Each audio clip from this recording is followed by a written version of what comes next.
Bueno, buenos días a todos. Hoy es el último ejercicio como estudiante universitario del estudiante Dos Santos da Cruz Mario, que va a ser su defensa de tesina de grado, donde el título de la tesina es el entrenamiento de la fuerza como agente de prevención de la sarcopenia. El director es el licenciado Sebastián Leymarí y los jurados son el licenciado Fernando Dabundo y el licenciado Gustavo Peluso. Así que Mario, disfrutá de este ejercicio que es el último, luego seremos colegas seguramente, tenés todo el tiempo para defender la tesina, y luego si hay preguntas será una vez finalizada. ¿Sí? Todos Perfecto. los éxitos. Gracias. Cualquier cosa tomas Gracias, un vaso de Eugenia. agua.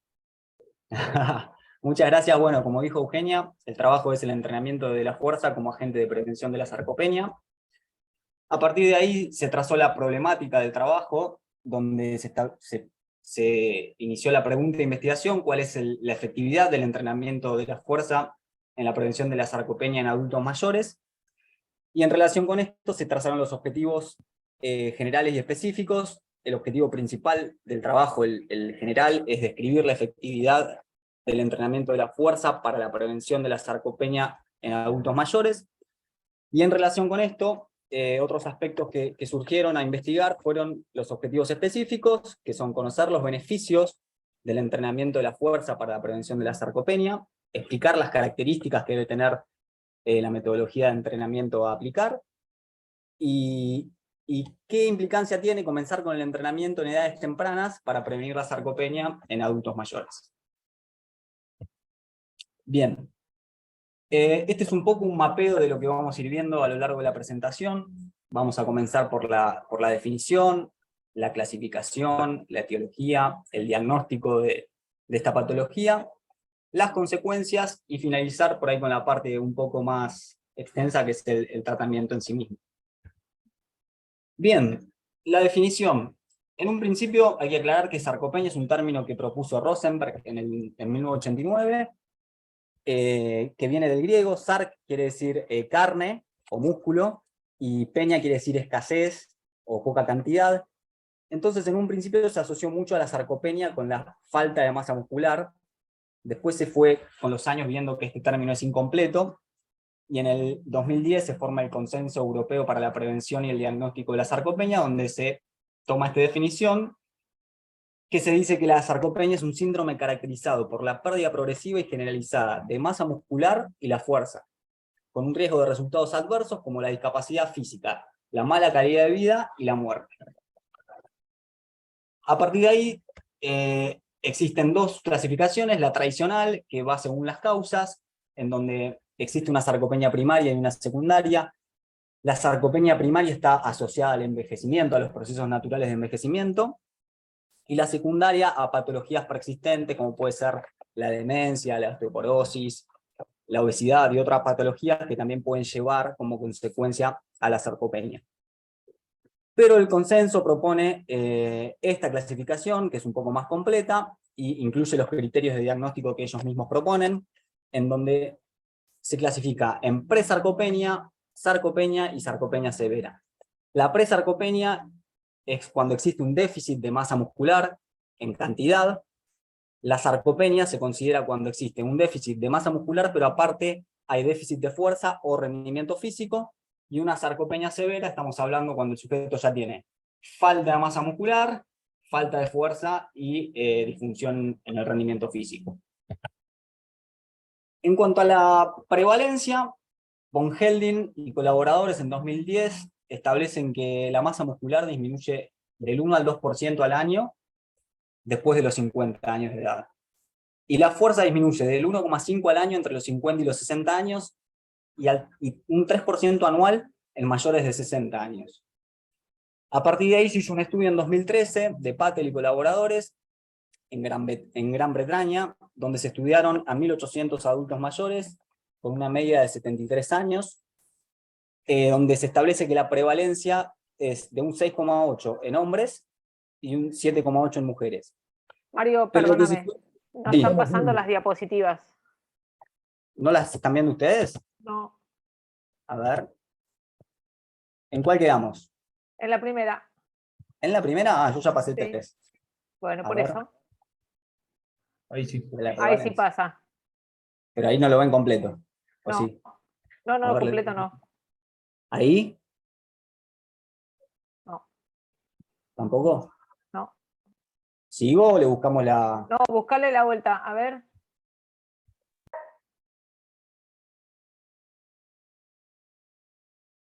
Bien, entonces, seguimos con la etiología de la sarcopenia. Existen cambios neurales que son consecuencia de la edad, del envejecimiento, naturales en el ser humano, menor cantidad de unidades motoras y una denervación selectiva de las fibras de tipo 2. También encontramos cambios endocrinos, eh, existen menor cantidad de fibras de hormonas anabólicas en el organismo, de hormonas sexuales, insulina y demás, y mayor cortisol, mayor concentración de cortisol, que esto genera un efecto catabólico y disminuye la masa muscular. Y los cambios a nivel muscular, por un lado, disminuye la calidad de la masa muscular con infiltraciones de tejido adiposo y tejido conectivo, eh, menor cantidad de fibras musculares en general, lo que reduce el tamaño del músculo, pero principalmente lo que se produce es la denervación selectiva de las fibras musculares de tipo 2. Por eso en este tipo de pacientes se ven como consecuencia desplazamientos más lentos, falta de coordinación y demás. Y por último, los malos hábitos, que es quizás donde nosotros, los kinesiólogos, podemos hacer más, trabajar más, que es el sedentarismo, una nutrición inadecuada y un descanso inapropiado. No mueve la, ¿Ahí va o la no va el presentación. diagnóstico?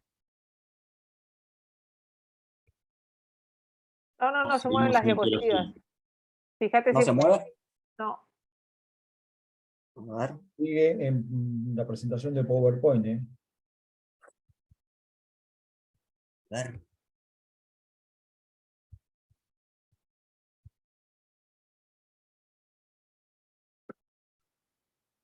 ¿Ustedes están viendo el PowerPoint ahora? Sí, hay cambio a diagnóstico. Ahí sí está cambiando. Ah, bueno, ahí estoy en PowerPoint. Yo estaba pasando el PDF, pero se ve que ustedes no lo... Ahí vamos, seguimos con PowerPoint con diagnóstico. Seguí así y pasalas de a una. Dale, Manual, vamos. sí, la presento. Bien. Bueno, en cuanto al diagnóstico, los criterios diagnósticos que propone el Consenso Europeo para la sarcopenia son 3 o 4, depende de cómo lo veamos, pero principalmente se establece la fuerza muscular, la cantidad y calidad de masa muscular y el rendimiento físico, ¿sí? Y a partir de ahí se propone un protocolo con una serie de pasos a realizar para pesquisar la sarcopenia. En este caso, el primer paso que se propone es un cuestionario que ahora lo vamos a ver más adelante, se llama SARC-F, de detección de la sarcopenia, que siempre se aconseja también utilizar el paso 2, que es la evaluación de fuerza muscular en conjunto con el SARC-F. En este caso, si ambos resultados son malos, tanto del SARC-F como de la evaluación de fuerza, ya se aconseja evaluar la cantidad y calidad de masa muscular y el rendimiento físico para confirmar la sarcopenia. Y acá tenemos los pasos de los criterios diagnósticos uno por uno. El primero es el SARC-F. Básicamente es un cuestionario muy simple donde se evalúan 5 ítems: la fuerza, la asistencia para caminar, levantarse y pararse en una silla, subir escaleras y las caídas que ha tenido el sujeto. A partir de ahí hay 3 tipos de puntuaciones. 0 es cuando no hay ninguna, 1 es cuando hay alguna, y 2 cuando mucho o incapaz. Y el resultado del SARC-F, cuando es menor a 4 puntos, la sarcopenia queda descartada, y cuando es 4 puntos o mayor hay riesgo de sarcopenia, y se aconseja realizar el test de fuerza para confirmarla o para seguir en ese proceso de pesquisaje. En cuanto a la evaluación de fuerza, se proponen 2 metodologías. Por un lado, la dinamometría. Se establece que se utilice un dinamómetro habilitado y calibrado, y los puntos de corte son 27 kilogramos en hombres y 16 kilogramos en mujeres. Menos de eso ya la fuerza es insuficiente y estaríamos asociándolo a la sarcopenia. Si no contamos con un dinamómetro, está la opción de tomar el test de levantarse y sentarse en una silla, que es mucho más simple. Básicamente el sujeto tiene que hacer 5 repeticiones de levantarse y sentarse de la silla, contactando completamente la parte posterior del muslo y los glúteos con la silla. Si lo hace en menos de 15 segundos, el riesgo es alto, y si lo hace en más de 15 segundos, estamos hablando de un riesgo alto en sarcopenia. A partir de ahí, como dijimos, si las dos pruebas anteriores fueron de carácter negativo, se procede con esto. Tenemos la evaluación de masa muscular, donde están ordenadas de resonancia magnética y TAC, que son gold standard, a perímetro de pantorrilla, que sería la menos adecuada. La resonancia magnética se establece y la tomografía computada, que un nivel de L3 se puede correlacionar con la masa muscular total corporal. Y aparte, otro beneficio que tiene es que se puede evaluar también la calidad de la masa muscular, no solo la cantidad. Después ya los otros métodos son estimaciones, donde ya no hay tanta exactitud, y el perímetro de pantorrilla es quizás lo de más fácil acceso cuando no se tienen herramientas, pero obviamente no es tan exacto, y se establece que menor a 31 centímetros de perímetro en la pantorrilla, la masa muscular es baja. Y por último, la evaluación del rendimiento físico. El consenso propone tomar un test de marcha en 4 metros de distancia.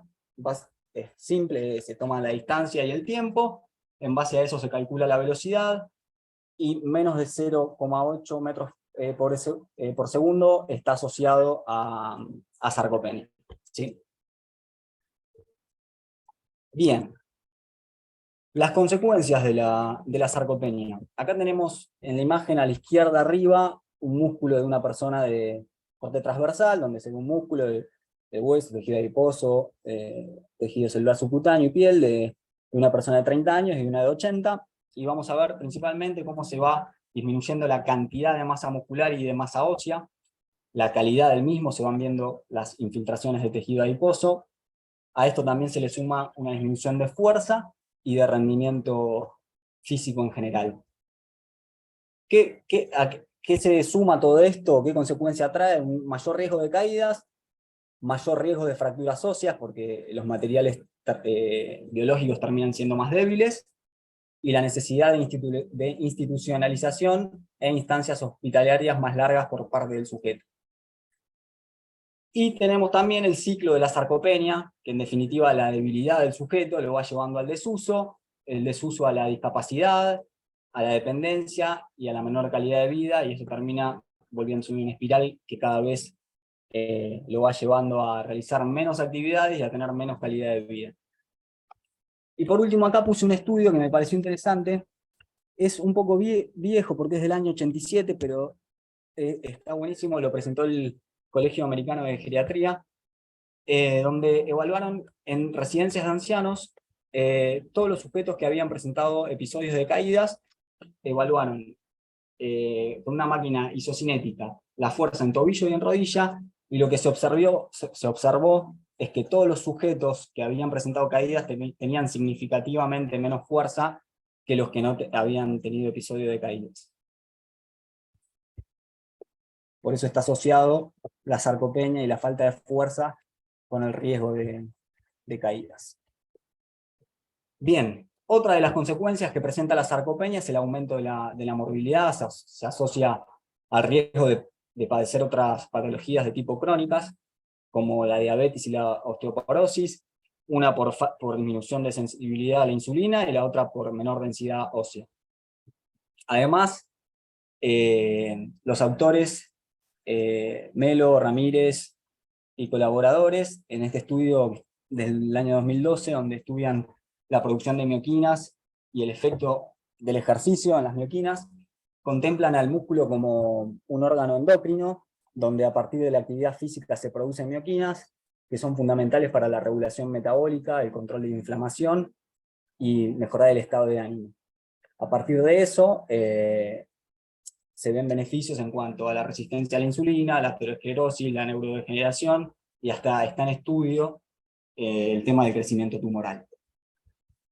Y por último, otra de las consecuencias es la termorregulación, entendiendo al músculo como un órgano termorregulador. Al tener menos cantidad de masa muscular, evidentemente, es menor la capacidad para regular la temperatura en ambientes cálidos y fríos. Bien. Acá llegamos al tratamiento. El tratamiento, digamos, la mejor opción terapéutica es el ejercicio físico, de eso no hay dudas. Está documentado.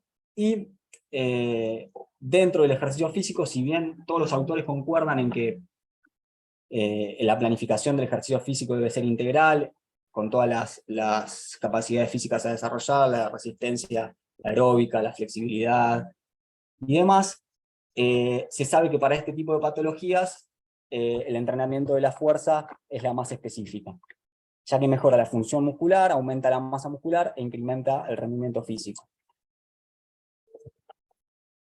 Bien, vamos a describir un poco lo que es el entrenamiento de la fuerza. Básicamente es el empleo de métodos de resistencia progresiva. Hablamos de resistencia progresiva y diferentes medios, propio peso, pesos libres, bandas elásticas, máquinas, etc., para incrementar la habilidad de vencer o de resistir una carga.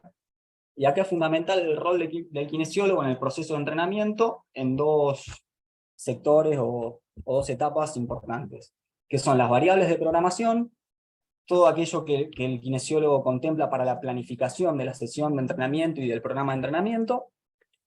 La sesión de entrenamiento en sí misma va a producir adaptaciones fisiológicas, y luego el kinesiólogo a partir de ahí va a intervenir en las variables de control, que es básicamente tener un control o un parámetro de si está yendo en la dirección realmente en la que se quiere ir. A partir de ahí existe un efecto de retroalimentación o ajuste, y se vuelve a realizar el proceso de entrenamiento. Bien, como dijimos, los dos aspectos que interviene el kinesiólogo son las variables de programación, por un lado, que tenemos las mecánicas y las fisiológicas. Las mecánicas tienen que ver con las características que tienen la selección de los ejercicios, es decir, qué medios voy a elegir de entrenamiento, la región corporal a entrenar, el tipo de ejercicio, la acción motora que realiza ese ejercicio, la demanda articular y muscular, la técnica de ejecución, qué dificultad tiene, y todo esto el kinesiólogo lo va a tener en cuenta a la hora de seleccionar los ejercicios según el objetivo que tenga y según el paciente y las características del mismo. Y también las variables fisiológicas, que una vez que el kinesiólogo selecciona las variables mecánicas, a partir de las variables fisiológicas, que son volumen, intensidad, frecuencia, duración, etc., va a hacer impacto en una de las zonas de fuerza a trabajar, que evidentemente cada una de esas zonas,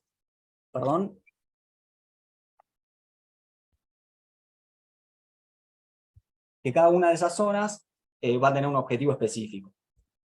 Un porcentaje de intensidad, una cantidad de descanso, una cantidad de volumen específica, con un resultado determinado.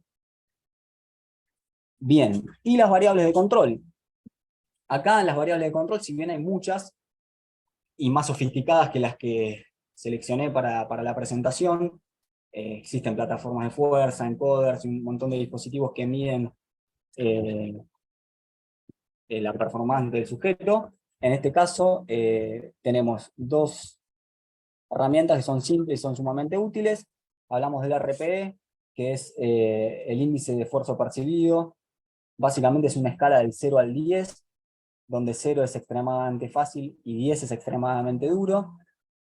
Y esto obviamente requiere un proceso de entrenamiento por parte del paciente para que esa percepción subjetiva se ajuste realmente a la carga, pero está estudiado que después de un tiempo de adaptación es bastante cercana la relación que existe entre las cargas aplicadas y lo que percibe el paciente.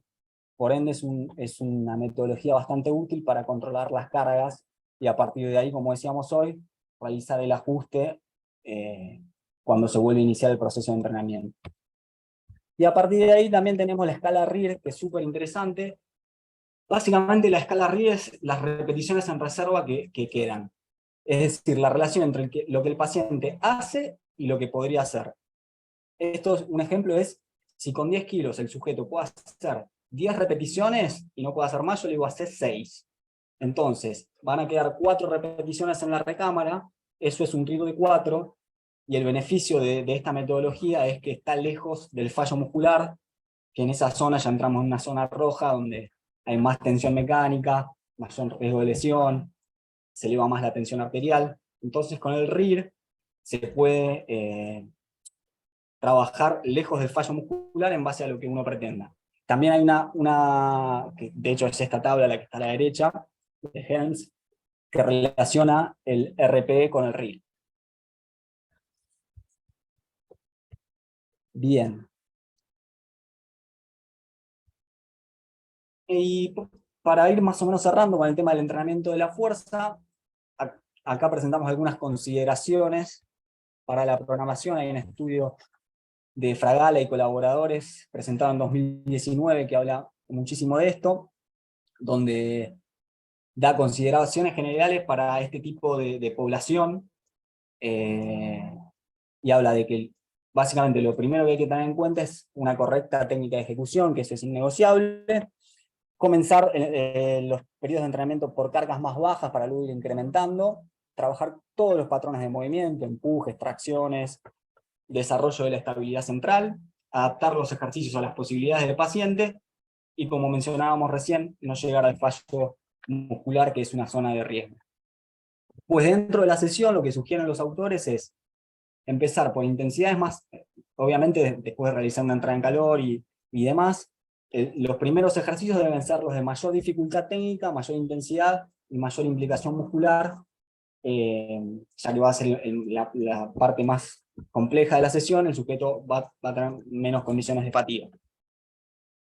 Y los parámetros de programación para estos adultos mayores que propone Fragal y colaboradores es realizar de 1 a 3 series por ejercicio, de 6 a 15 repeticiones por cada serie, intensidades que van del 50 al 85% de la RM, ejercicios totales por sesión de 8 a 10, con todos los patrones de movimiento, como habíamos dicho, una frecuencia de 2 a 3 sesiones semanales.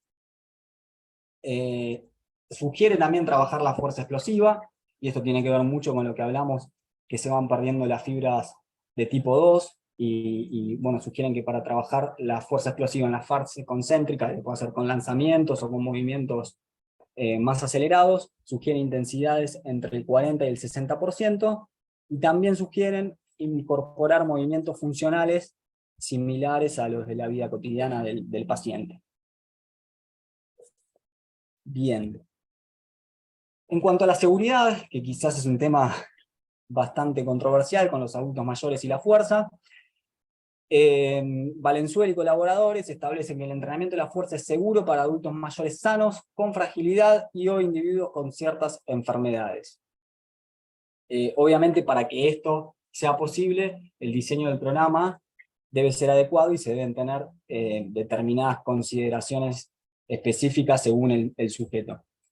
Lo que sí remarcan son dos aspectos particulares que se dan bastante en este tipo de pacientes. En pacientes hipertensos, el entrenamiento de la fuerza induce elevaciones agudas de la tensión arterial, por lo cual se recomienda trabajar lejos del fallo muscular, ya que el fallo, como dijimos, provoca un aumento de la presión arterial, la frecuencia cardíaca y el gasto cardíaco. Y otra cuestión a tener en cuenta es adaptar los ejercicios en el caso de existir dolor o inestabilidad articular, que es frecuente en este tipo de sujetos. Bien. La estrategia metodológica, el trabajo es una investigación de tipo revisión sistemática, se utilizaron 23 artículos, las bases de datos fueron PubMed, Pedro, Cielo y Google Académico. Acá están explícitas las palabras claves que se utilizaron para el trabajo, y los criterios de inclusión. Se eligieron trabajos de investigación que sean de tipo ensayo clínico, cuya población sean pacientes mayores de 60 años, y su abordaje terapéutico sea un protocolo de entrenamiento de la fuerza de un mínimo de 4 semanas, y publicado en los últimos 10 años. A partir de ahí, ya vamos a ir a los resultados. En cuanto a lo que es la efectividad del entrenamiento de la fuerza en adultos mayores sanos, presentamos acá 3 estudios. El primero es del año 2013 de González y colaboradores, donde se estudiaron 23 adultos de una edad promedio de 73 años. Básicamente se les aplicó 6 semanas de entrenamiento de la fuerza. Siempre todos los estudios que están en este trabajo de investigación presentan en los protocolos de fuerza todas las características que nombramos anteriormente que debe tener los parámetros de entrenamiento de la fuerza para adultos mayores. Se evaluó el equilibrio estático pre- y post-intervención y se encontró como resultado una mejora del equilibrio estático de un 42% después de esas 6 semanas de entrenamiento. Por otro lado, en 2014 Tyler presenta un estudio con 26 individuos mayores de 60 años, se le aplicó un entrenamiento de fuerza de 6 semanas, con 2 sesiones semanales de 60 minutos, y se encontró un aumento de la fuerza muscular, de la calidad muscular, y además del vasto interno del 32%, 31% y 7,4% respectivamente. Y por último, este es un trabajo del 2013 de Cadore, que trabaja con ancianos mayores de 90 años, hizo un protocolo adaptado de 2 sesiones semanales de 20 minutos, aplicó 12 semanas de entrenamiento y trabajó entre el 40 y el 60% de la RM. Lo que vieron en este estudio fueron aumentos significativos en la flexión isométrica de cadera de un 27% y de la fuerza de extensión de rodilla de un 23%. Estamos hablando de adultos mayores de 60. Bien, en cuanto a los criterios que habíamos nombrado, se sugería incluir ejercicios de fuerza explosiva. Acá tenemos un poco un estudio que lo respalda. Se habla de manifestar la fuerza, obviamente, según la física, es masa por aceleración. Si aumentamos la aceleración a una misma masa, va a aumentar la fuerza aplicada. Y se recomienda que estos ejercicios sean lanzamientos, por ejemplo con pelotas medicinales, aceleraciones en las fases concéntricas, en los ejercicios o los medios que el kinesiólogo elija, pero entre el 40 y el 60% del RM. Se baja la intensidad, la carga de trabajo. Lo que produce el trabajo de fuerza explosiva es que estimula el reclutamiento de unidades motoras de alto umbral, es decir, se activan las fibras FT2B, y esto está relacionado con mejoras funcionales y disminución del riesgo de caídas. Acá hay un estudio del año, del 2018. Bueno, básicamente acá lo que hicieron fueron comparar 2 grupos, eligieron 5 ejercicios de fuerza explosiva, se los trabajaron, un grupo trabajó una serie y el otro grupo trabajó 3 series, fueron 26 mujeres de entre 60 y 77 años, 12 semanas de tratamiento, o sea, de entrenamiento de la fuerza explosiva, y lo que se vio es aumentos de la fuerza dinámica de un 9%, isométrica de un 20%, el impulso contráctil un 30%, y rendimiento funcional, mejoras en la prueba de TAG, que es Time Up and Go, y test de escaleras. Una conclusión que sacan es que volúmenes bajos son igualmente efectivos que más altos. Por eso trabajar una serie y 3 series, por lo menos en este estudio que es de corta duración de 12 semanas, es igualmente efectivo. Bien. Ahora vamos a ver la efectividad del entrenamiento de la fuerza en pacientes adultos mayores diagnosticados con sarcopenia, según los criterios que establece el Consenso Europeo para la Sarcopenia, ¿sí? Este es un metaanálisis publicado en el 2020 por Wu, en el cual se incorporaron 22 estudios, 1041 adultos mayores diagnosticados con sarcopenia, según el consenso. La edad de los participantes osciló entre 60 y 85 años. Se evaluaron la masa muscular, la fuerza muscular de agarre, el tiempo de sentarse y pararse 5 veces de la silla, y el rendimiento físico a través de del test de velocidad de marcha y la prueba de time up and go. Lo que se vio en este caso en pacientes con sarcopenia fue, sobre la masa muscular no se observaron cambios significativos. Sí se observaron mejoras en lo que es el efecto sobre la fuerza muscular. La fuerza de prehensión aumentó un promedio de 84%, el test de levantarse y sentarse un 21%, y en el rendimiento físico también hubo mejorías, en la velocidad de la marcha un 67%, y el TAG de un 91%. Esto hablamos de pacientes ya diagnosticados con sarcopenia. Bien, en cuanto a los objetivos que nos planteamos y el entrenamiento de la fuerza, su inclusión en edades tempranas, aquí hay un estudio que es interesante, de Ungem en el año 2016. Es un estudio donde evalúan 41 sujetos, 32 ancianos mayores de 65 y 9 jóvenes de entre 18 y 30 años. Los dividieron en 4 grupos y los evaluó una serie de pruebas de fuerza, de áreas de sección transversal de fibras de tipo 2, potencia muscular, volumen muscular y demás. Se dividió a los sujetos en 4 grupos, el primer grupo comprendido por mayores de 65 sedentarios, el segundo grupo mayores de 65 activos que hacen actividad física, el tercer grupo mayores de 65 atletas de fuerza, que fueron atletas que competieron a nivel internacional o nacional a lo largo de su vida y seguían en actividad incluso en seniors, y el cuarto grupo adultos mayores, jóvenes. Y los resultados fueron: los sujetos atletas de fuerza mayores de 65 años presentaron mejores valores de fuerza, potencia, rate force of development, que es la fuerza explosiva, volumen muscular, área de sección transversal de las fibras tipo 2, en comparación con los mayores no entrenados, ¿sí? Además, mayor activación voluntaria en comparación con adultos mayores recreativamente activos, y valores similares a los de los adultos más jóvenes. Los levantadores de pesas de 85 años demostraron una potencia similar a los controles de 65 años, y esto que me llamó mucho la atención, características musculares similares a los adultos 40 años más jóvenes.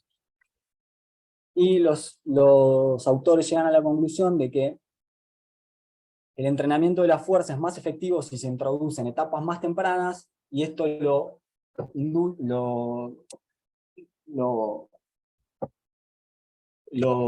argumentan debido a que el potencial hipertrófico del músculo esquelético se reduce a mayor edad. Bien, y vamos a las conclusiones del trabajo. Alrededor de un 10% de los adultos mayores de 60 años tiene sarcopenia, 1 de cada 10, aunque esta cifra aumenta a mayor edad. Además, se estima que en las próximas décadas estos valores seguirán creciendo debido al incremento de la población de ancianos. Además, el rol del kinesiólogo es fundamental en la detección, prevención y tratamiento de la sarcopenia. Existen pruebas de alta calidad que confirman que el entrenamiento de la fuerza tiene un efecto positivo y significativo sobre la masa muscular, la fuerza y el rendimiento en adultos mayores, incluso en ancianos mayores de 60 años. Se recomienda en adultos mayores realizar de 2 a 3 sesiones semanales de entrenamiento de la fuerza, utilizando 2 a 3 series de 6 a 15 repeticiones, entre el 50 y el 85% de un RM por grupo muscular, sin llegar al fallo muscular. Además, es importante entrenar la fuerza explosiva para estimular las fibras de tipo 2, ya que esta manifestación de la fuerza es la que más se pierde con la edad y está asociada a un aumento del riesgo de caídas y bajo rendimiento funcional. Y por último, y para cerrar, aunque el entrenamiento de la fuerza es seguro para los adultos mayores, se recomienda comenzar en etapas tempranas de la vida para potenciar su gran cantidad de beneficios. Y muchas gracias.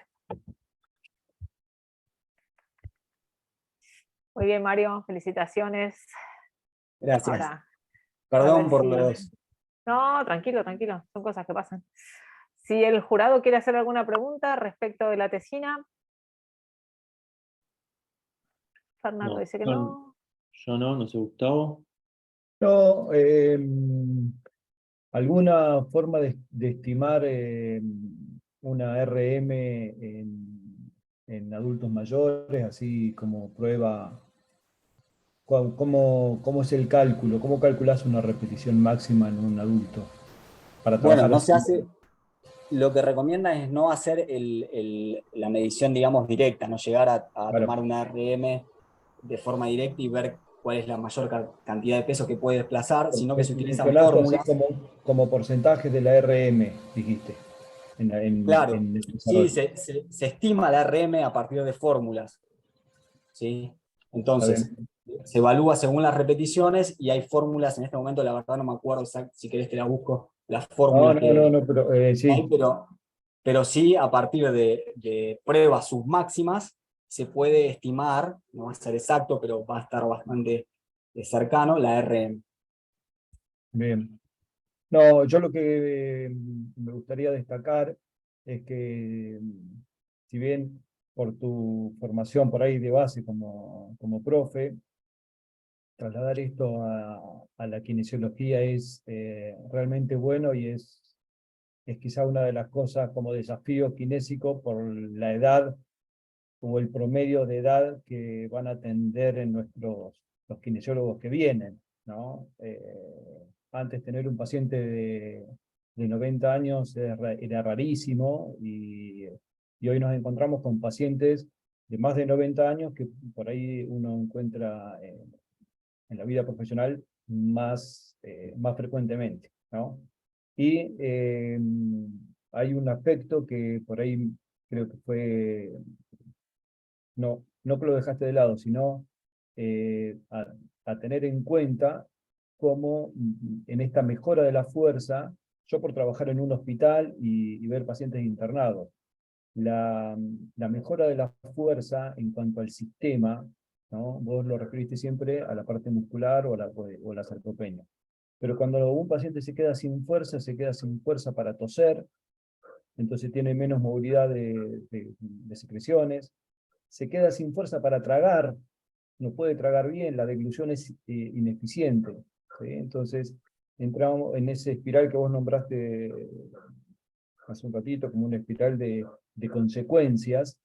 Eh, Otra de las consecuencias en estos adultos mayores es que una deglución ineficiente lleva a microaspiraciones, una tos ineficiente lleva a que las posibilidades de una neumonía por microaspiraciones sea más frecuente y las consecuencias de un paciente internado, a veces por una fractura de cadera, termina obitando por una neumonía, ¿sí? Eh, o sea, la fuerza como una cuestión integral es real, la pérdida de fuerza. Cuando un paciente entrena la fuerza de miembro inferior, indirectamente está entrenando la fuerza para tragar, o para toser, o para evacuar intestino, para una catarsis positiva. No sé si me explico, Mario, está re bueno tu trabajo, ¿eh? Bueno, muchas gracias. Sí, sí, se entiende como relacionarlo con la situación integral del paciente, el contexto y demás. Sí, es súper complejo lo que decís y está Sí, no, buenísimo. no, no, no, es terrible. Yo en este momento tengo 3 pacientes mayores de 90 años y hacemos trabajo de fuerza. Qué bueno. Es así, tal cual como mejorar la fuerza y le mejorar la eficiencia en todos sus aspectos. Muy bien. ¿No hay preguntas? Bueno, Yo Sí. comentar que me encanta el trabajo, me encanta, es un tema que siempre me gustó, de hecho cuando planificamos, cuando armamos los contenidos de la materia de kinefilaxia y hablamos de kinefilaxia en adultos mayores, hacemos hincapié justamente en el trabajo de fuerza, entendiendo entre los tantos beneficios el riesgo de caídas, ¿no? Con todo lo que conlleva. Así que es un tema que lo que desde el 2014-2015 lo damos en quinefilaxia, lo consideramos como sumamente importante. Y así que bueno, nada, te voy a robar, Mario, algunas cositas de acá también para meter en las charlas, así que después me vas a tener que compartir. No, pero es un Bueno, tema gracias. sumamente interesante, y bueno, hay escalas, hay cuando recién Gustavo preguntaba con respecto a cómo poder calcular porcentajes de fuerza máxima, nosotros damos justamente una escala, una pirámide, que es de acuerdo a cantidad de repeticiones y cuando llega la fatiga, eso nos da un porcentaje de fuerza máxima en la que estamos trabajando, qué porcentaje en función a una RM, ¿no? Para después poder trabajar la fuerza en sus diferentes fuerza máxima, fuerza resistencia, fuerza potencia, lo que sea necesario, Claro, ¿no? sí, sí, sí. Pero bueno, es muy bien. lindo tema, me encanta. Por Muy eso, bien. cuando Mario me mandó esta cuestión, aparte de que fue alumno mío, me pareció un tema sumamente interesante, de lo cual también iba a aprender bastante acompañándolo. Sí, fui bastante. Justamente fui a la carpeta que todavía tenía yo, quinefilaxia, la cursé hace varios años, pero fui para buscar información y a tus clases. Así que me sirvió también desde ese aspecto. Bien. Bueno, si no hay más preguntas, le voy a pedir a Mario si vos por favor podés dejar de compartir pantalla. Y Dale. Peluso y Dabundo, por favor, sacan la cámara, conversan entre ustedes, salvo que ya tengan el dictamen. Y después las palabras del director, ¿no? Dale, te llamo. Muy bien. Entonces, dictamen del jurado. Bueno, y volvimos. Bueno, estuvimos hablando con Gustavo. La nota final es un 8. Vamos con la nota que estás esperando seguramente. Bueno, muy bueno el trabajo. Lo estábamos hablando con Gustavo recién. Muy buena calidad de información, muy actualizada. Y clara la información, o sea, todo un protocolo en relación a lo que hay que hacer con este tipo de pacientes, cómo abordar esta temática. Así que bueno, muy interesante. En mi caso, bueno, yo viste que te había hecho algunas sugerencias o correcciones en la primera entrega, que eran más que nada destinadas a los objetivos específicos, que creía como que cerraba un poco mejor si le buscabas un poco más de especificidad a los objetivos específicos. Creo que quedó mejor, más alineado con lo que era el objetivo general, y la justificación también creo que quedó mucho mejor entonada, y en relación a lo que vos querías, o a toda la información que vos luego habías plasmado, ¿no? Al título también. Claro. Así que bueno, ese era un detalle que había sugerido y creo que quedó muy bien. Así que bueno, ese era un poco el comentario. Es un 8 la nota final. Y bueno, todo lo que habían comentado recién es un tema muy interesante y un desafío de que los y las kinesiólogas nos pongamos a trabajar muchísimo más en la prevención, en la profilaxis, que es un tema súper interesante. Así que bueno, felicitaciones. Bueno, muchas gracias, súper contento y gracias a los cuatro. Perdón por los detalles técnicos, pero bueno, estaba ahí con las dos computadoras que Está no bien. me respondía la segunda. No, está Gustavo, perfecto. ¿algún comentario? Y luego Sebastián, como director. No, realmente ha sido le decía Fernando, una actualización. Me ha sacado de Schiff y Berkoyansky, de repente, porque es un autor que Sebastián, seguramente como un libro de entrenamiento de la fuerza, Y Tudor Bompa. de toda la Europa del Este, los rumanos y los búlgaros, que son los que por ahí más han desarrollado técnicas y formas de entrenamiento de la fuerza. Así que re bien, después reenvíame, Sebastián, lo que tengas como resumen de todos estos autores y todas estas publicaciones que son, bueno, re bien. Ha sido no solamente un embajador de la universidad allá, sino un gran actualizador de técnicas. Tal. colega. Bueno, muchas gracias a todos. Bueno, Muchas felicitaciones, Tendremos Mario. ahí a Estamos festejar. a los dos. sí. Bueno, yo nada, ya más o menos dije lo que pensaba. Es un tema que siempre me gustó, lo consideré sumamente importante en el rol nuestro como kinesiólogos. Y nada, felicitarte, Mario, por el trabajo, por ahí pedirte disculpas públicas por si no estuve tan pendiente, como siempre le digo a los alumnos, que tengan paciencia porque uno anda a las corridas y los tiempos de uno no son los de otro.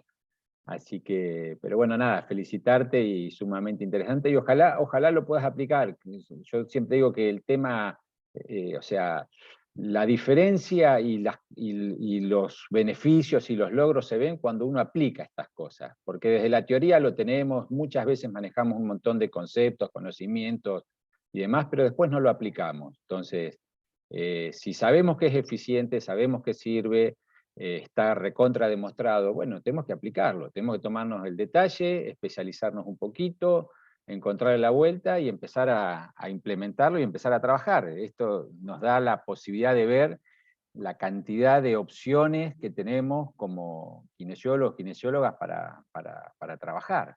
O sea, te puedes especializar en esto. Como Gustavo se especializa trabaja en su hospital, Eugenia hace lo suyo con RPG, Fernando lo mismo. Bueno, es un área muy interesante y la verdad que hay mucho trabajo en esto, no tengo duda. Muy Bueno. bien.